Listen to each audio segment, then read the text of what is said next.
খুড়োর চায়ের দোকানে এ নিয়ে শুরু হলো তোলপাড়। গতকালকের খবর শুনেছেন মাতবর সাহেব? শুনেছি। এভাবে একের পর এক লোক মারা যাচ্ছে।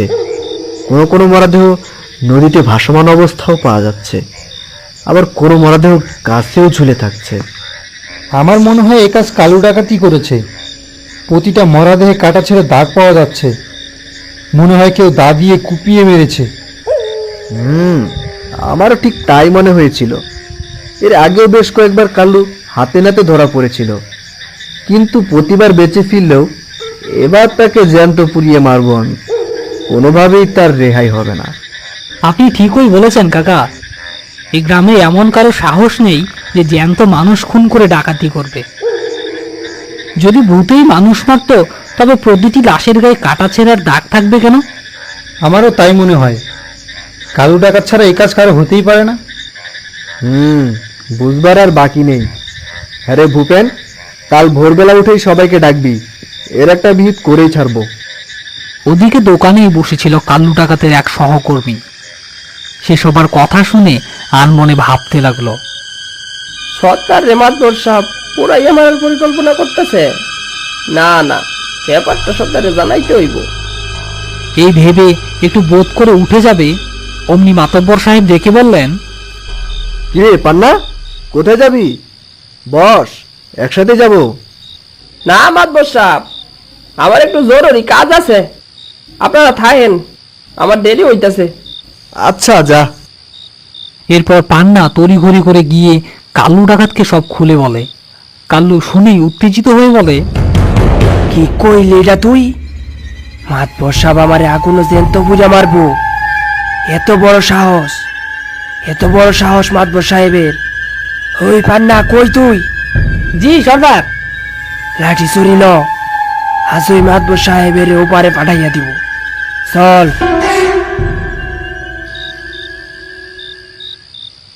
আচ্ছা থাক তোরা, আজ উঠি। কালে কালো ডাকাতের একটা বিহিত করব। মাতব্বর মোহনলাল চৌধুরী এগিয়ে গেল বাড়ির পথে। আকাশে কালো মেঘ পড়েছে, চারদিকে ঘোর অন্ধকার। মোহনলাল আর তার সহকারী আপন মনে বাড়ির পথ ধরে এগিয়ে যাচ্ছে। আকাশ গর্জন করছে মেঘে। এই বুঝি আকাশের বুক চিরে বেরিয়ে আসবে ঝড় ও মেঘ, তছনছ করে দিয়ে যাবে সব। মোহনলাল দ্রুত পা চালাতে থাকে। এমন সময় হঠাৎ ডাকাতি সরে ওই হুল্লোড় করে চেঁচিয়ে কাল্লু ডাকাত ও তার সহকর্মীরা লাঠি ছুরি নিয়ে ঘিরে ধরল মোহনলালকে। মোহনলাল কাল্লু ডাকাতের সাথে পান্নাকে দেখে রাগে গর্জে উঠল। পান্না, তুই কাল্লুর সাথে? মাতবর সাহেব, ওই তো কইছিলেন পুরাইয়া মারবেন, ওস্তাদ রে সব বইলা দিছি। ও, তার মানে তোরাই এর সাথে জড়িত?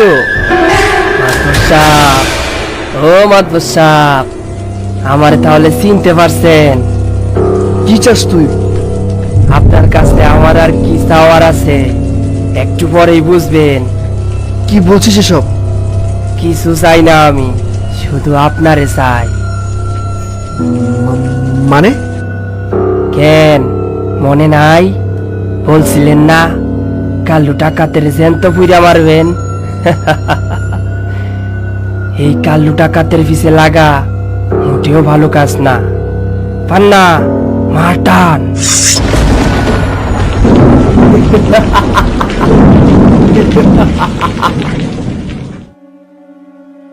পরদিন সকালে ঠিক একই জায়গায় ডাঙ্গি পুকুরের সেই শ্মশান ঘাটের বট গাছটায় ঝুলতে থাকে মাতব্বর সাহেবের মরাদেহ।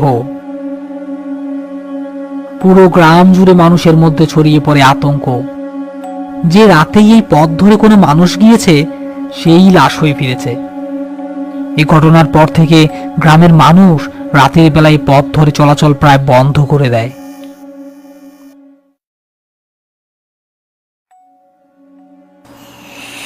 সর্দার, একটা কথা জিজ্ঞেস করতাম। কি বলবি? আসলে আপনার দেখা বোঝন যায় না, আপনার এত সাহস। আপনার সাথে কাজ কইরা মজা আছে। হ সর্দার, পান্না ঠিকই বলছে, আপনার মেলা সাহস। তা না হইলে এত এত মানুষ মাইডাও কোনো ডর ভয়ের কারণ নাই। কেউ কিছু জানতেও পারে না, বুঝতেও পারে না, তার আগেই খালাস। তোরা আর আসস কয়দিন থাইকা? আমার অতীত আসছিল খুবই ভয়ানক। আমার জীবনে যত মানুষ মারছি তার হিসাব করতেও তোদের 2.5 বছর চইলা যাইব। যাই হোক, বাদ দে। সর্দার, আইজ আমার একটু উঠতে হইব, জরুরি তারা আছে। আমি চইলা যাই, আপনারা পরে আইসেন। চইলা যাবি? আকাশটাও ভালো না, বৃষ্টি নামতে পারে। আচ্ছা যা, আমি আর হিরু পরে যাবো নে।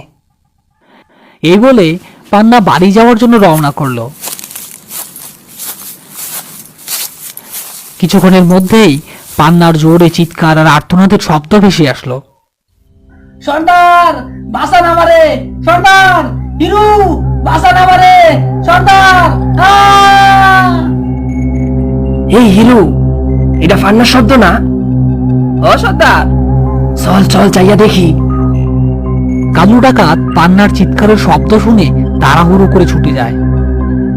পান্না, পান্না, পান্না তুই কই? পান্না ভাই, পান্না ভাই, ও পান্না ভাই, কই আপনি? সর্দার, ওই দেখেন পান্না ভাই। পান্না, তোর এই অবস্থা কেমনে হইলো? হিরো, তাড়াতাড়ি লাঠি চুরি নিয়ে আয়, বিপদ হইতে পারে। হিরু দৌড়ে গেল দা ছুরি আনতে। অনাহত বিপদের আঁচ পেয়ে কালু ডাকাত একটু পিছিয়ে তাকিয়ে রইল পান্নার ঝুলন্ত লাশের দিকে। পান্নার মরাদেহ ঝুলে রয়েছে ঠিক সেই বট গাছটায় যেখানে তারা মানুষ মেরে ঝুলিয়ে রাখত। এই অবস্থা দেখে কাল্লুর পুরো শরীর কাঁপতে লাগলো। তীব্র ভয়ে কথা বলার শক্তি হারিয়ে ফেলেছে। এমন সময় আস্তানা থেকে হিরুর চিৎকারে শব্দ ভেসে এলো। সর্দার, সর্দার, আমার বাঁচান! সর্দার, আমার মাইরে ফেললো! সর্দার! কালু ডাকাত 7-5 না ভেবে দৌড়ে গেল হিরুর কাছে। গিয়ে দেখলো রক্তাক্ত অবস্থায় পান্নার শরীর চূর্ণ বিচূর্ণ হয়ে পড়ে রয়েছে মাটিতে। কালু ডাকাত ভয়ে থরথর করে কাঁপতে লাগলো। আর কিছু না ভেবে পালাতে যাবে, তখনই পেছন থেকে ডাক এলো। কালু, কোথায় পালাবি? পালানোর জায়গায় এবার শেষ। হ্যাঁ? কে কে কে আপনি? দেখ, দেখ কে আমি। চিনতে পারছিস আমাকে? কি মাদবর সাহেব, আপনি আপনি এখনো মরেন নাই? এইখানে কিভাবে আইছেন? কলম বাবু, কলম বাবু, আপনি আপনি এখনো মরেন নাই? এইসব কি হইতেছে আমার সাথে? কলম বাবু, এত সাপ, আমার সাইডে দেন, সাইডে দেন আমারে। কলম বাবু, আমার সাইডে দেন। তোকে ছেড়ে দিলে আমার আত্মাও শান্তি পাবে না। সামান্য কটা অনুদানের টাকার জন্য তুই আমাকে হত্যা করেছিস। আর আমার কোনো দোষ ছিল না। তুই বিনা অপরাধে আমাকে মেরেছিস। কি ক্ষতি করেছিলাম আমি তোর? তোকে বলেছিলাম না জীবন্ত পুড়িয়ে মারবো, আজ তাই হবে। তুই কোনো মানুষ নয়, দিনের পর দিন মানুষ হত্যা করেছিস। তোকে বাঁচিয়ে রাখতে আর কত মানুষ মারা পড়বে আর কোনো ঠিক নেই। এই যে যা, যা, যা।